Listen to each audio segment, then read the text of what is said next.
Rádio Nacional do Rio de Janeiro passa a apresentar a segunda parte da radiofonização da vida de Nosso Senhor Jesus Cristo, produzida por Ghiaroni e desempenhada pelo elenco de radioteatro desta emissora, sob a direção de Floriano Faisal.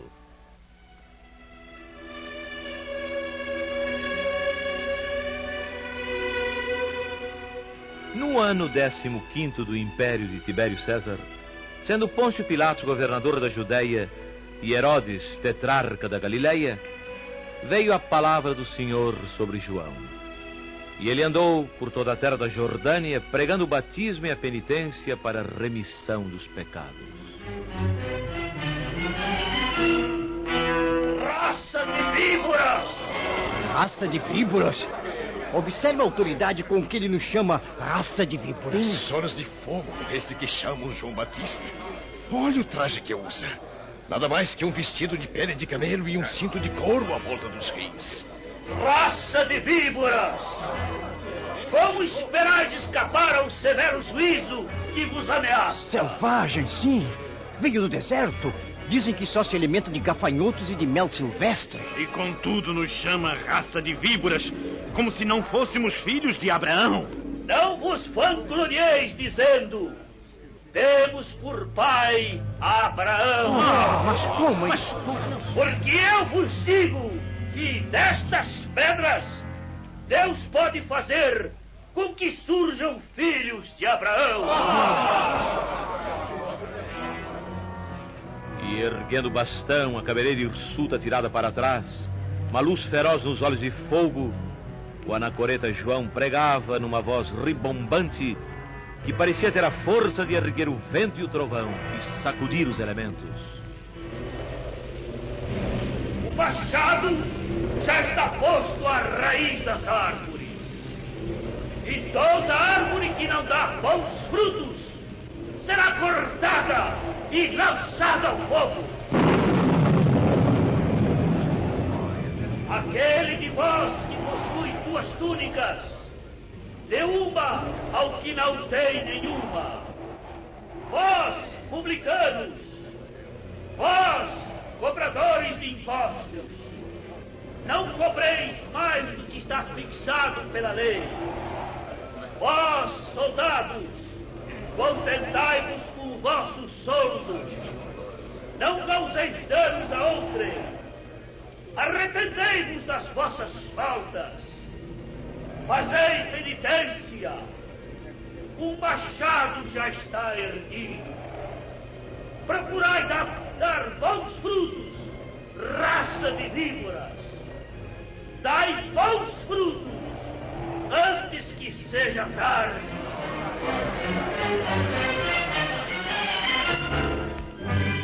Quem é esse eremita de aspecto selvagem que diz que das pedras podem nascer filhos de Abraão? Quem é esse que galga os montes falando as serranias, dizendo-se cumpridor do que Isaías profetizou? Quem é esse que arrasta multidões cada vez maiores e com o seu verbo de rebeldia desassossega os sacerdotes em Jerusalém? Quem é esse homem a quem chamam o Batista? Por que teus fariseus e saduceus vêm lado a lado para que ele os batize com a água do Jordão? Será um falso profeta? Um louco? Um agitador inimigo dos preceitos da lei? Ou será ele o enviado do Senhor? Aquele que veio reerguer do pó o povo de Israel? Por que não lhe perguntamos? Sim, por que não lhe perguntamos? João! João Batista! Quem és? Eu? Sim, quem és? Serás porventura o Cristo? O que veio para nos salvar? Não! Eu não sou o Cristo. Então por que batizas? Eu batizo com água, mas depois de mim virá aquele que é mais poderoso do que eu, e de quem não estou digno de desatar as correias dos sapatos. Ele batizará, não com água, mas no fogo e no Espírito Santo.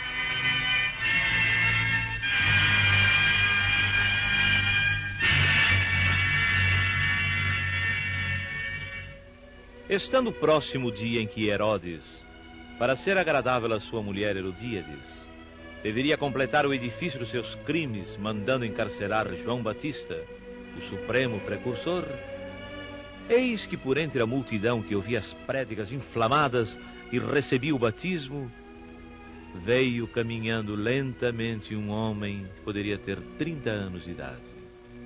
Vestia uma túnica branca, muito limpa, e nos seus olhos resplandecia a luz da tranquilidade infinita. Dos soldados, dos pecadores, dos essênios, publicanos, saduceus, de todo o povo ali reunido, ninguém o notou. Mas João Batista, ao vê-lo, o sentiu. Sentiu e exclamou: É ele! É ele o Cordeiro de Deus, o que veio para tirar os pecados do mundo. A quem ele se refere? Aquele de túnica branca, com o cabelo penteado à moda dos nazarenos. É ele! É ele de quem eu falava. Depois de mim, virá um de quem não sou digno de desatar as correias dos sapatos. João Batista, toma o púlcaro e derrama a água sobre a minha cabeça. Sobre tua cabeça? Eu? Sim, eu vim para ser batizado. Por mim? Eu é que devia ser batizado por ti. E tu é que vens a mim. Deixa por ora, porque assim nos convém cumprir toda a justiça. Pois bem, se é para cumprir o que está escrito, com esta água eu te batizo.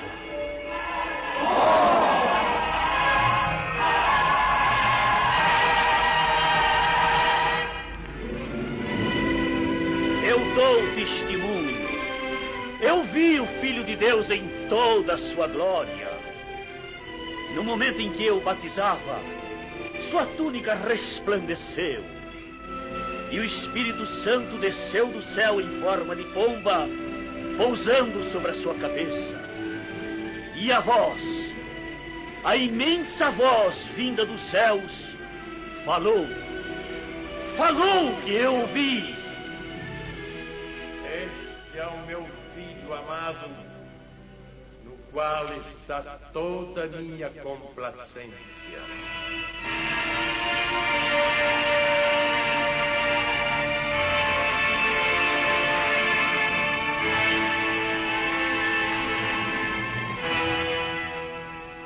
As tentações. As insidiosas tentações que parecem ter sido inventadas para solapar a nossa vontade e para justificar os nossos erros. E bastaria um pouquinho de fé para reduzir essas montanhas ao insignificante que realmente são. Bastaria um pouquinho de fé para que não se reproduzissem mais certas cenas que ainda hoje se repetem. Meu filho, que é isso? Que dinheiro é esse? Eu tirei na loteria. Fala a verdade, meu filho. Não é assim que se ganha um montão de dinheiro na loteria. Esse dinheiro é do banco, não é? Você roubou, não roubou? Sim, roubei. Não resisti à tentação. Roubei, sim. Meu filho, se ninguém sabe ainda, se o dinheiro ainda pode ser devolvido... Não devolverei. Já resisti demais à tentação, não tendo sequer 100 cruzeiros para almoçar decentemente. E recebendo milhões, pagando milhões. Montanhas de dinheiro passando por minha mão, debulhadas em notas farfalhantes. E eu morrendo de sede dentro d'água. Os automóveis passando, as mulheres sorrindo. E eu guardando para os outros o dinheiro que poria o mundo aos meus pés. Quem pode resistir? Quem tem que resistir a tamanhas tentações? Para ser tentado pelo diabo, foi levado Jesus ao deserto. Tendo jejuado 40 dias e 40 noites, sentiu fome. E o demônio sempre soube que para quem tem fome, um pedaço de pão é a tentação mais terrível.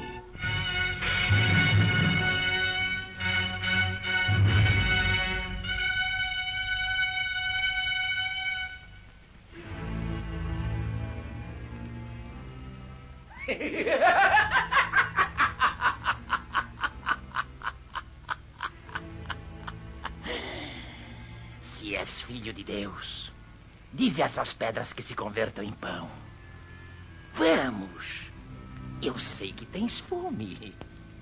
Não queres transformar as pedras em pão para comer? Nem só de pão vive o homem, mas de toda a palavra que sai da boca de Deus.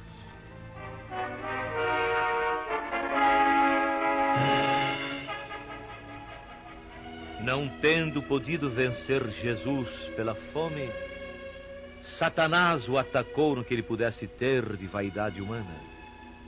Voou com ele para a cidade santa. Com ele colocou-se no pináculo do templo e o desafiou a mostrar a sua condição divina.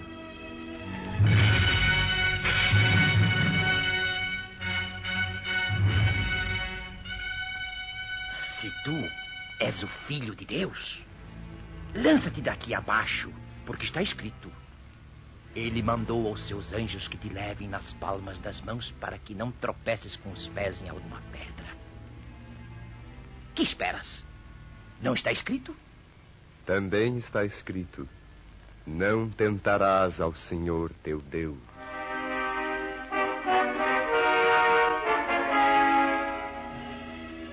Tendo falhado com as armas da fome e da vaidade, Satanás arriscou ainda a terceira tentação, talvez a mais forte, porque tinha base na ambição, a paixão imensa que faz tantos poderosos e tantos outros desgraçados.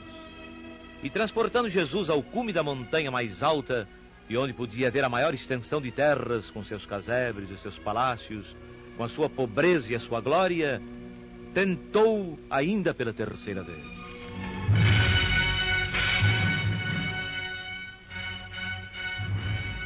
Tudo o que vês será teu. Todas estas coisas eu te darei se, prostrando-te por terra, me adorares. Afasta-te, Satanás, porque está escrito: ao Senhor teu Deus adorarás, e só a Ele servirás.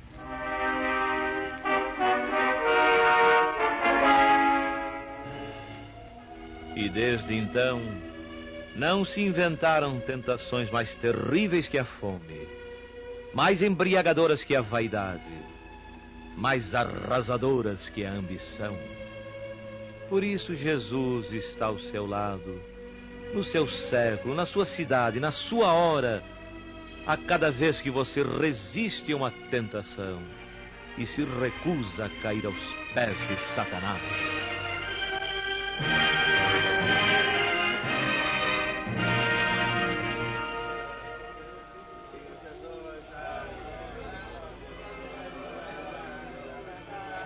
Quem é aquele que sobe a montanha cercado dos companheiros e atraindo tão grande multidão? Aquele é Jesus, também chamado Nazareno. O que caminha ao seu lado é Pedro, um dos seus discípulos. Pedro?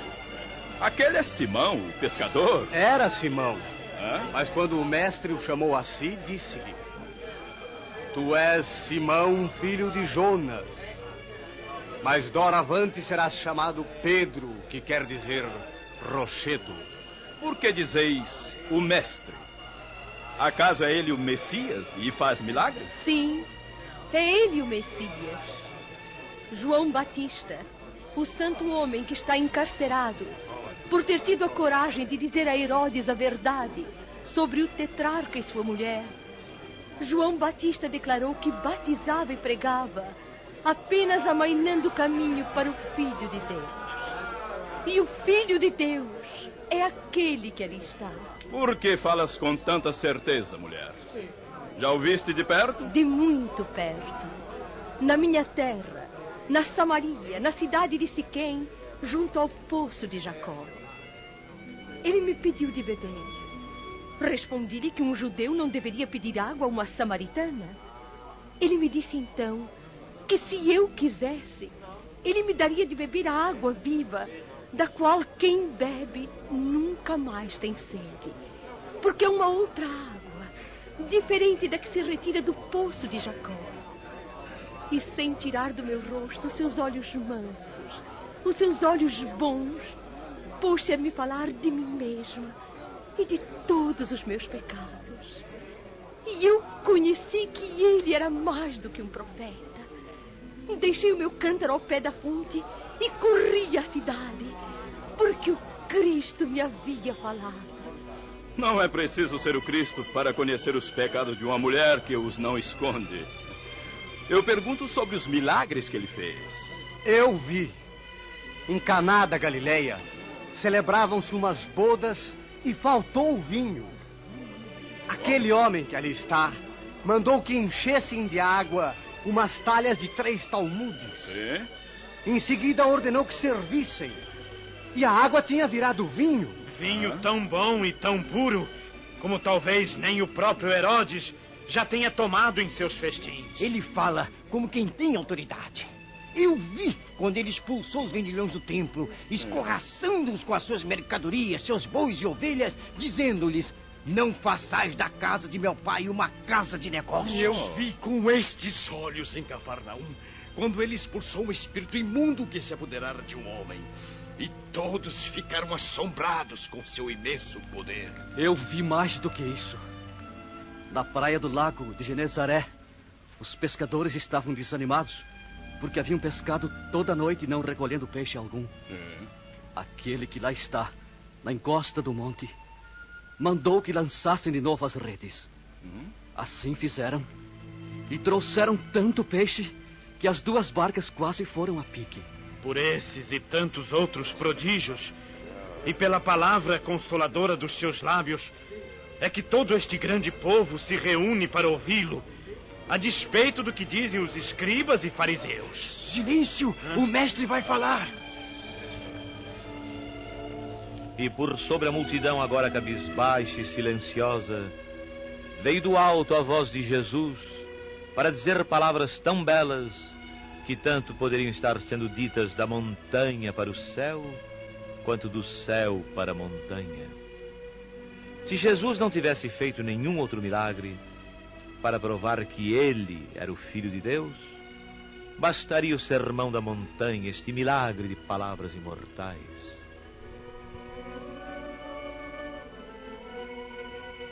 Bem-aventurados os pobres de espírito, porque deles é o reino dos céus. Bem-aventurados os mansos, porque eles possuirão a terra. Bem-aventurados os que choram, porque eles serão consolados. Bem-aventurados os que têm fome e sede de justiça, porque eles serão fartos. Bem-aventurados misericordiosos, porque eles alcançarão misericórdia. Bem-aventurados os limpos de coração, porque eles verão a Deus. Bem-aventurados os pacíficos, porque eles serão chamados filhos de Deus. Bem-aventurados os que padecem perseguição por amor da justiça, porque deles é o reino dos céus. Bem-aventurados sereis quando vos perseguirem e injuriarem por meu respeito. Alegrai-vos e exultai, pois o vosso galardão é copioso nos céus.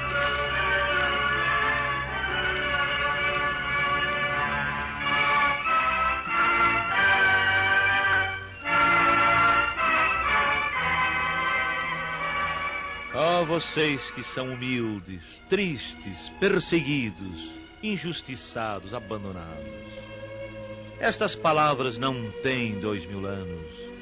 Estão sendo ditas agora e trazem o mesmo brilho aos seus olhos ao sacudirem o seu coração com o impacto da esperança. Ó vocês que conduzem ou deveriam conduzir, porque são chefes, mestres e governadores. Falando aos seus discípulos, Jesus fala a vocês.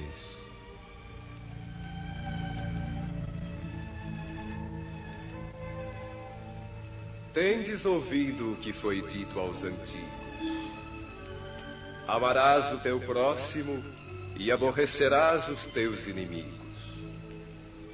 Mas eu vos digo, amai os vossos inimigos, fazei bem aos que vos têm ódio, orai pelos que vos perseguem e caluniam, para serdes filhos do vosso Pai que está nos céus, o qual faz nascer seu sol sobre bons e maus, e cair a chuva sobre justos e injustos. Porque se vós não amais, senão aos que vos amam, que recompensa haveis de ter? Não fazem os publicanos a mesma coisa? E se vós saudardes somente os vossos irmãos, que fazeis nisso de especial? Não fazem também assim os gentios? Sede vós, logo, perfeitos, como vosso Pai Celestial é perfeito.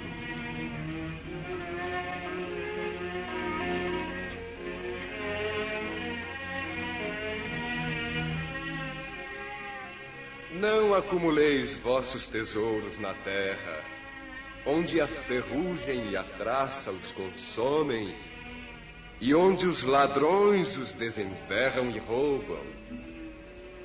Mas guardai vossos tesouros no céu, onde não os consomem a traça e a ferrugem, nem os ladrões os desenterram e roubam. Porque onde o homem tem o seu tesouro, aí tem também o seu coração. Ninguém pode servir a dois senhores, porque ou há de aborrecer a um e amar ao outro, ou há de estimar a este e desprezar aquele. Não podeis servir a Deus e às riquezas.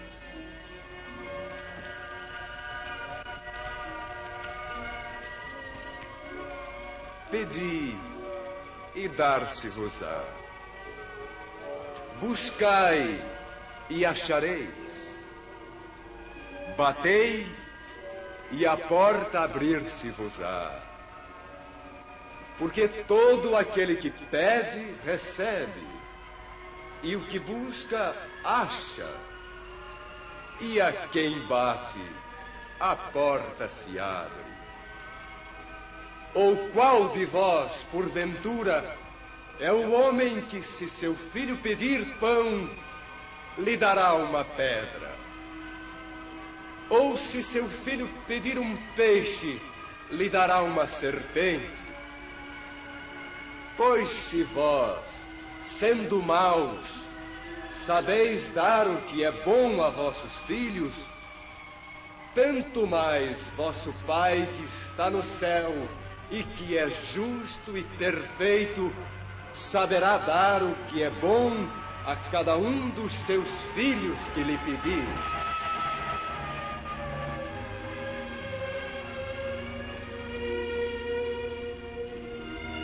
A linguagem com que Jesus nos fala no Sermão da Montanha é a poesia dos anjos. Como é pura e como é terrível.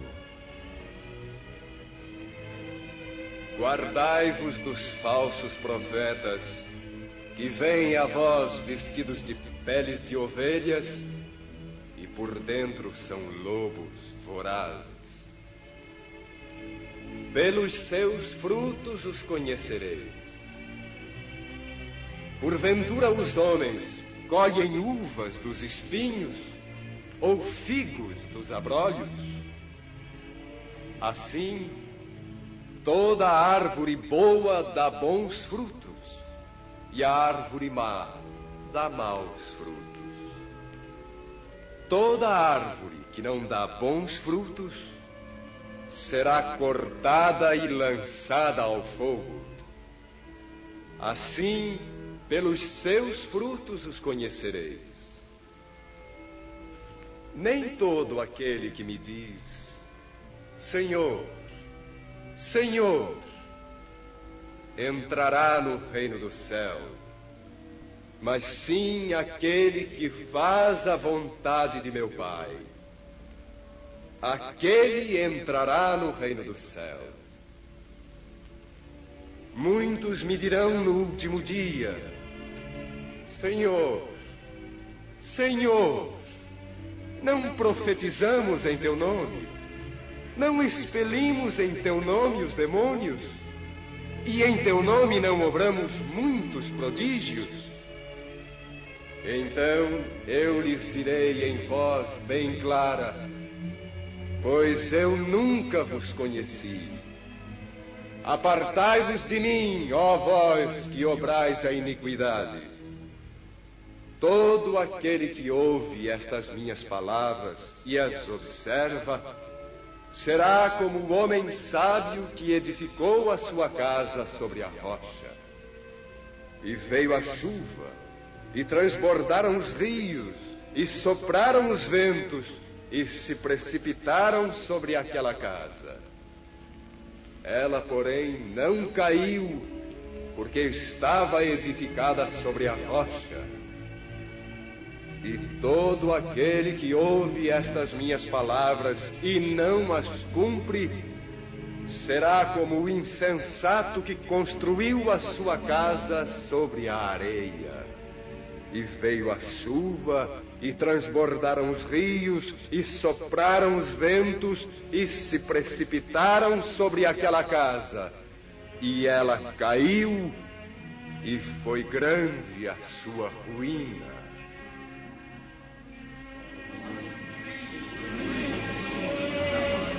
É maravilhoso! Nunca ouvimos falar assim. Nunca ninguém nos falou assim. E observem que ele fala como quem tem autoridade, não com as blandícias e os rodeios dos escribas e fariseus.